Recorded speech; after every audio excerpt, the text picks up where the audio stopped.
नमस्कार दोस्तों, स्वागत है आप सभी का मेरे चैनल कहानी सागर में। आज कहानी सागर से लेकर आई हूँ कहानी देवी, जिसके लेखक हैं मुंशी प्रेमचंद्र। ये कहानी आपको अच्छी लगे तो वीडियो को लाइक और शेयर अवश्य करें, साथ ही हमारे चैनल को सब्सक्राइब जरूर करें। तो चलिए इस छोटी सी कहानी की शुरुआत करते हैं। रात बीत चुकी थी। मैं बरामदे में खड़ा था। सामने अमीनुद्दौला पार्क नींद में डूब खड़ा था। सिर्फ एक औरत एक तकियादार बेंच पर बैठी हुई थी। पार्क के बाहर सड़क के किनारे एक फ़कीर खड़ा राहगीरों को दुआएं दे रहा था। खुदा और रसूल का वास्ता, राम और भगवान का वास्ता, इस अंधे पर रहम करो। सड़क पर मोटरों और सवारियों का तांता बंद हो चुका था। इक्के दुक्के आदमी नजर आते थे। फ़कीर की आवाज़, जो पहले नक्कार खानों में तूती की आवाज़ थी, अब खुले मैदान की बुलंद पुकार हो रही थी।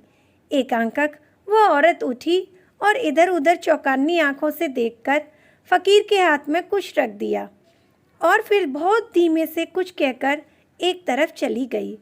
फ़कीर के हाथ में कागज़ का टुकड़ा नजर आया, जिसे वो बार बार मल रहा था। क्या उस औरत ने ये कागज़ दिया है? यह क्या रहस्य है? उसके जानने के कौतूहल से अधीर होकर मैं नीचे आया और फ़कीर के पास खड़ा हो गया। मेरी आहट पाते ही फ़कीर ने उस कागज़ के पुर्जे को 2 उंगलियों से दबाकर मुझे दिखाया और पूछा, बाबा देखो ये क्या चीज़ है?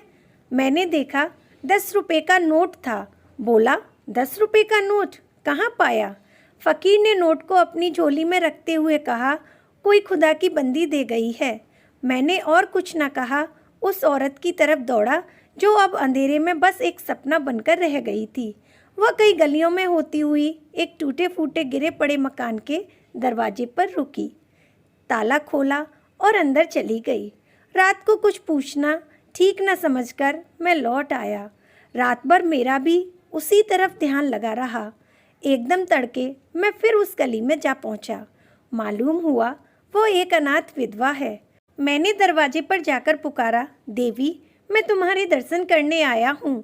औरत बाहर निकल आई, गरीबी और बेकसी की जिंदा तस्वीर। मैंने हिचकते हुए कहा, रात आपने फ़कीर को? देवी ने बात काटते हुए कहा, अजी वह क्या बात थी? मुझे वह नोट पड़ा हुआ मिल गया था, मेरे किसी काम का न था। मैंने उस देवी के कदमों पर सिर झुका दिया।